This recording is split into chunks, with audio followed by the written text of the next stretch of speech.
शं वरुणः शन्नो भवत्वर्यमा शन्न इन्द्रो बृहस्पतिः शन्नो विष्णुरुक्रमः ॐ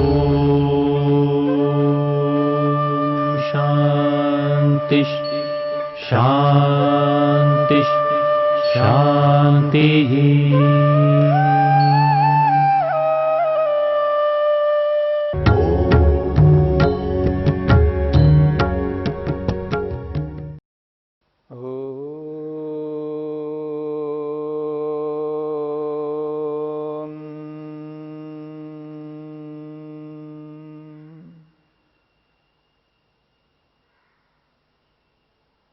साधन पाद के दूसरे सूत्र को लेकर के विचार चल रहा है।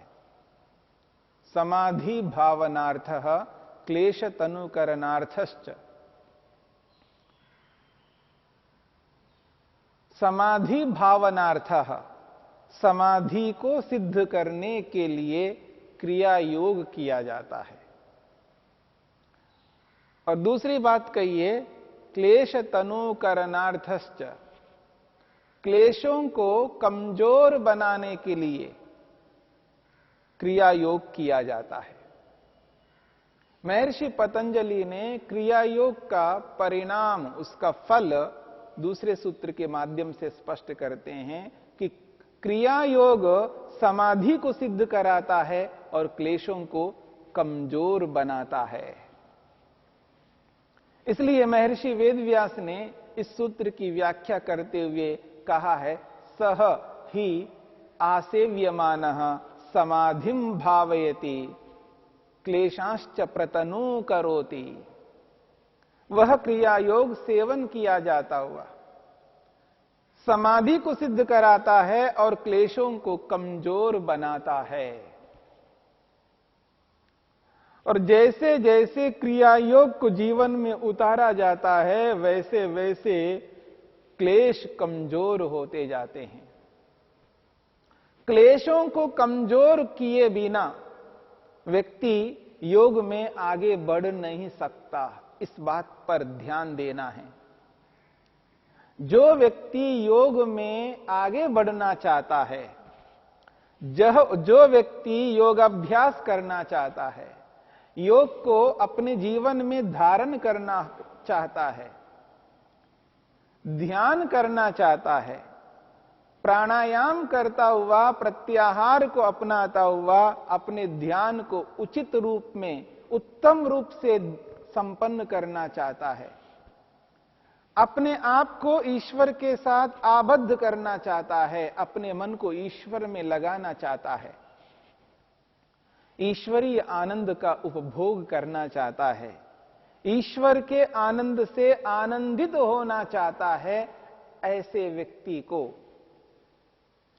क्लेशों को कमजोर करना पड़ेगा।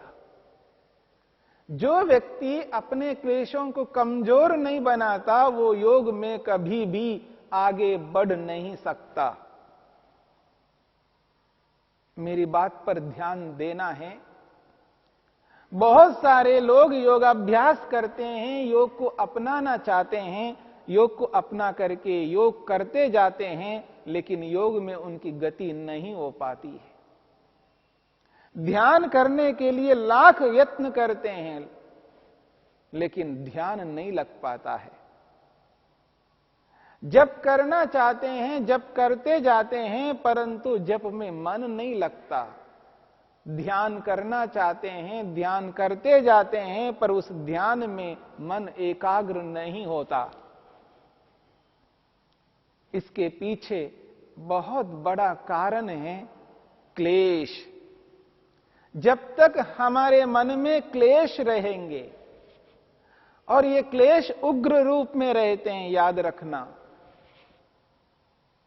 जैसे एक लोभी व्यक्ति किसी पदार्थ को अड़पने के लिए, उस पदार्थ को प्राप्त करने के लिए जैसे ताकता रहता है, ठीक उसी प्रकार के ये क्लेश ताकते रहते हैं, व्यक्ति को आगे बढ़ने नहीं देते हैं।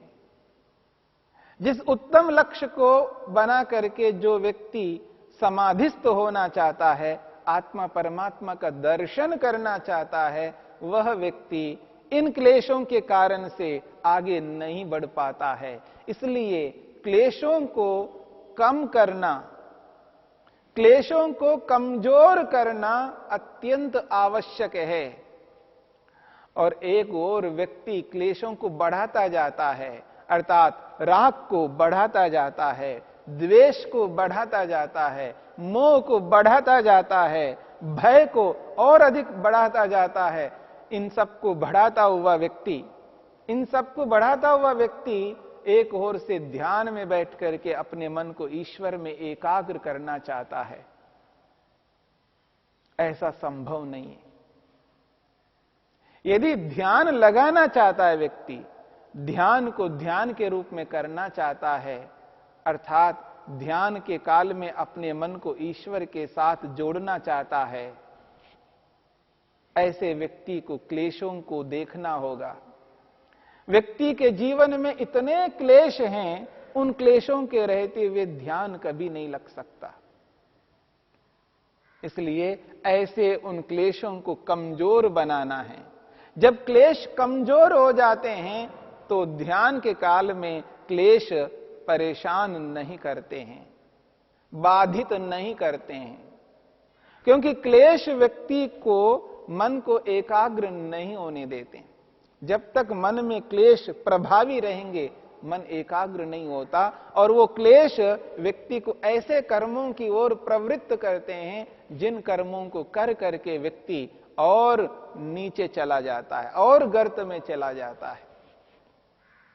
याद रखिएगा, ये जो क्लेश हैं, चाहे वो राग के रूप में है, द्वेष के रूप में है, मोह के रूप में है, काम, क्रोध, लोभ, मोह, ईर्ष्या, अहंकार के रूप में जो क्लेश हैं, ये क्लेश जब तक क्लेशों के रूप में रहते हैं, अर्थात कार्य करने में समर्थ रहते हैं, अपने काम को करने में सक्षम रहते हैं, तब तक व्यक्ति लाख यत्न करे ध्यान करने के लिए, ध्यान ठीक से नहीं लग सकता, मन एकाग्र नहीं हो सकता। क्यों?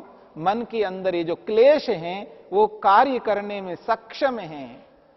वो क्लेश व्यक्ति को संसार की ओर प्रवृत्त करते हैं, संसार की ओर आकृष्ट करते हैं, क्योंकि क्लेशों के कारण से ही व्यक्ति ऐसे कर्मों को करता है जिन कर्मों को नहीं करना चाहिए। इसलिए इन क्लेशों को ऐसा बना देना है कि वो काम करने में सक्षम न रहे, कार्य करने में असमर्थ रहे। उदाहरण के लिए, एक व्यक्ति समर्थ है, स्वस्थ है, वो काम करता जा रहा है, काम करता जा रहा है, और एक दिन बुखार आ गया, ज्वर आ गया, वायरल फीवर आ गया और बिस्तर पर है, अब वो काम नहीं कर सकता। व्यक्ति है, मेरी बात को समझने का प्रयत्न करना, व्यक्ति है, व्यक्ति है, अभी व्यक्ति स्वस्थ नहीं है, बस अस्तित्व में कोई कमी नहीं है, व्यक्ति अस्तित्व में है पर असमर्थ है, काम करने में असमर्थ है, काम नहीं कर सकता। जब वही व्यक्ति स्वस्थ हो जाता है 3, 4, 5, 6 दिन में, बुखार जब चला जाता है, फिर वही व्यक्ति काम करने में फिर लग जाता है, फिर कार्यान्वित होता है, फिर काम करता ही जाता है। 2 महीने, 3 महीने, 6 महीने काम करता जाता है, साल भर काम करता जाता है, फिर रोगी जब पड़ता है फिर काम बंद हो जाता है। जैसे रोगी पड़ने पर, बुखार के आने पर व्यक्ति काम नहीं करता है, बिस्तर पकड़ के बैठा रहता है, लेटा रहता है, ठीक इसी प्रकार से ये जो क्लेश है हमारे मन के अंदर, ये जब तक ये स्वस्थ रहेंगे तब तक मन ईश्वर में एकाग्र नहीं हो सकता। ऐसे इन स्वस्थ क्लेशों को हमें रोगग्रस्त बनाना है, यानी इनको कमजोर बनाना है, और ये क्लेश कमजोर तब होते हैं जब हम क्रिया योग करते हैं। इसलिए क्रिया योग जिस गति से हम करते जाएंगे तो ये क्लेश भी उसी गति से कमजोर होते जाएंगे। ज्यों ज्यों क्रिया योग को उन्नत करते जाएंगे त्यों त्यों क्लेश कमजोर होते जाएंगे। क्लेशों को कमजोर करना अत्यंत आवश्यक है। जब व्यक्ति क्लेशों को कमजोर बनाता जाता है और जैसे जैसे क्लेश कमजोर होते जाते हैं वैसे वैसे क्रिया योग और उत्कृष्ट बनता जाता है, क्योंकि और अधिक तप करने लगता है व्यक्ति, और अधिक स्वाध्याय करने लगता है, और अधिक ईश्वर के प्रति समर्पित होने लगता है। और जैसे जैसे क्लेश कमजोर होते जाते हैं उसकी एकाग्रता धीरे धीरे बढ़ती जाती है। प्रारंभ में ध्यान ही नहीं हो रहा था और आज उसको लग रहा है हां मैं कुछ देर तक ध्यान कर रहा हूं, कुछ देर तक मन ईश्वर में लग रहा है। क्रिया योग करने का यही उद्देश्य है, उसका ध्यान यथोचित रूप में लगे, उसका ध्यान उचित रूप में लगे, अपने मन को ईश्वर में एकाग्र कर सके, ईश्वर के गुण कर्म स्वभावों को अनुभव कर सके और ईश्वरीय आनंद को प्राप्त कर सके। इसी के लिए ये क्रिया योग है।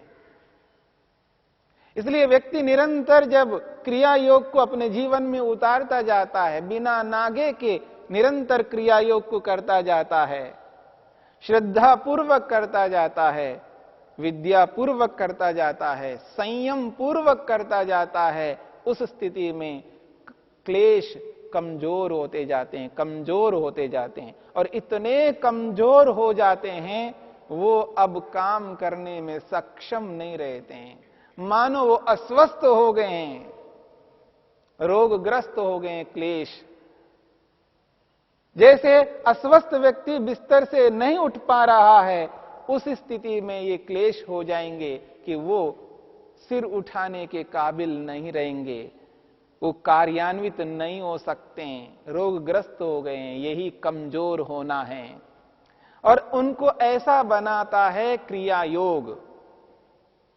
क्लेशों को कमजोर रोगग्रस्त बनाने वाला दुनिया में यदि कोई है तो वो है क्रिया योग। इस क्रिया योग के माध्यम से क्लेश कमजोर हो जाते हैं, रोगग्रस्त हो जाते हैं। और जब निरंतर व्यक्ति इस क्रिया योग को उसी रूप में, उसी गति से आगे उसको चलाता रहता है, उसी गति से, उसी रूप में क्लेश कमजोर हो जाते हैं और एक ओर से क्रिया योग को बढ़ाता जाता है, दूसरी ओर से क्लेश और कमजोर होते जाते हैं और कमजोर होने के बाद में तप और उत्कृष्ट बनता जाता है, तप का सामर्थ्य बहुत बढ़ता जाता है। और विशेषकर जब व्यक्ति तप को मन से मानसिक रूप से सर्वाधिक करने लगता है, क्योंकि ये जो तप है ये शारीरिक रूप से एक सीमा तक किया जाता है। शारीरिक तप की सीमा है क्योंकि शरीर उसको रोकने वाला है, एक सीमा तक ही शारीरिक तप करता है। वाचनिक तप भी एक सीमा तक करता है। हां, शारीरिक तप की अपेक्षा वाचनिक तप को अधिक किया जा सकता है। जैसे शरीर को खिलाना पिलाना पड़ेगा, पानी पीना होगा, नहीं तो शरीर स्वस्थ नहीं रह सकता। खाना पड़ेगा क्योंकि बिना खाए शरीर स्वस्थ नहीं रह सकता। भूख को, प्यास को एक सीमा तक रोक सकता है, परंतु मन, वाणी को जब तक चाहे तब तक रोक सकता है। वो एक दिन नहीं, एक महीना नहीं, एक साल नहीं, सालों सालों तक वाणी को रोक सकता है। इतना सामर्थ्य वाणी को रोकने में है व्यक्ति में। जिस प्रकार से वाणी को रोक सकता है उसी प्रकार से मानसिक तप को भी व्यक्ति करता है, परंतु मानसिक तप करने में किसी भी प्रकार की कोई सीमा नहीं है। जैसे वाचनिक तप करता हुआ व्यक्ति एक स्थिति में जाकर के उसको बोलना पड़े तो बोलना होगा, लेकिन मानसिक रूप से कोई ऐसा नहीं आता है कि व्यक्ति को मानसिक रूप से उसको करना पड़े, क्योंकि पूर्ण अधिकार है, कोई रोकने वाले नहीं है। मन को रोकने वाले दुनिया में कोई नहीं है, वाणी को रोकने वाले हैं, शरीर को रोकने वाले हैं।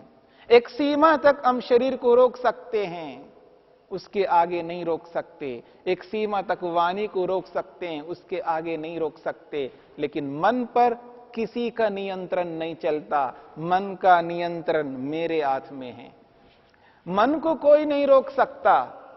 इसलिए मानसिक रूप से जितना तप व्यक्ति कर सकता है, उतना तप वाचनिक और शारीरिक रूप से नहीं कर सकता। इसलिए सर्वाधिक तप मानसिक रूप से होता है। योग में जिसे तप कहते हैं, वह तप सर्वाधिक मानसिक रूप से होता है। और उस मानसिक तप में किसी भी प्रकार की कोई सीमा नहीं है, असीम तप कर सकता है। जब मानसिक रूप से बिना रोके, बिना रुकावट के, बिना बाधा के जब तप करता है, वही तप मन को शीघ्रता से एकाग्र कराने वाला होता है।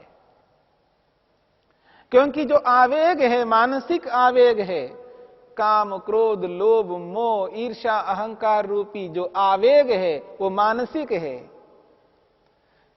उन मानसिक आवेगों को रोकने का सामर्थ्य तप में ही है। और ये व्यक्ति जब एहसास करता है, अनुभव करता है, बस अब मेरे को इनको सर्वथा रोकना है, इसकी कोई सीमा नहीं है, तो उस स्थिति में उन आवेगों को पूर्ण रूप से रोक लेता है। जब उन आवेगों को पूर्ण रूप से रोक लेता है, तो उसका मन इधर उधर दौड़ नहीं सकता। उसका मन स्थिर हो जाता है, शांत हो जाता है और एकाग्र होने में समर्थ हो जाता है। और एकाग्र होकर के ध्यान को ध्यान के रूप में करने लगता है। इसलिए तप की अत्यंत आवश्यकता है। जहां शारीरिक रूप से तप करना है, वहां वाचनिक रूप से भी तप करना है। शारीरिक रूप से जो तप है, उसको एक सीमा तक करना है, चित्त को प्रसन्न करते हुए शारीरिक तप करना है। शरीर में बाधा, रोग उत्पन्न न करते हुए शारीरिक तप करना है। वाचनिक तप को भी एक सीमा तक करना है, परंतु बिना सीमा के असीम तप मानसिक रूप से करता हुआ व्यक्ति जब आगे बढ़ता है, जिस स्तर से, जिस योग्यता से, जिस ज्ञान विज्ञान से जितना अधिक व्यक्ति तप करता जाएगा, उतना ही अधिक क्लेश कमजोर होते जाएंगे।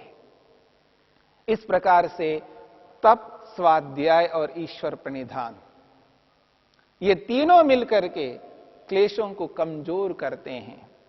और जब असीम तप को करना है मानसिक रूप से, तो उसको स्वाध्याय कितना करना पड़ेगा, क्योंकि स्वाध्याय भी बहुत अधिक करना पड़ेगा, समझ बहुत अधिक उत्पन्न करना होगा और पूर्ण समर्पण करना होगा।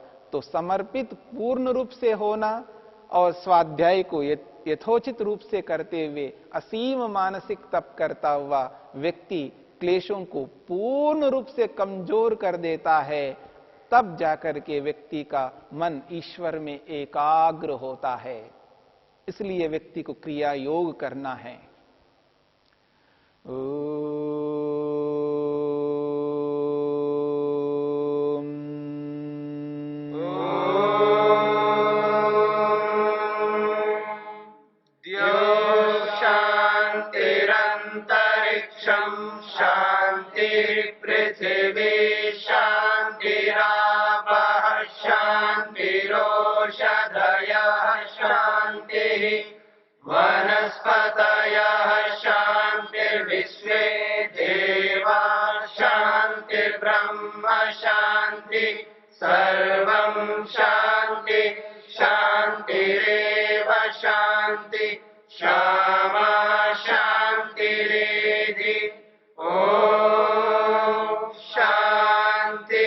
शांति शांति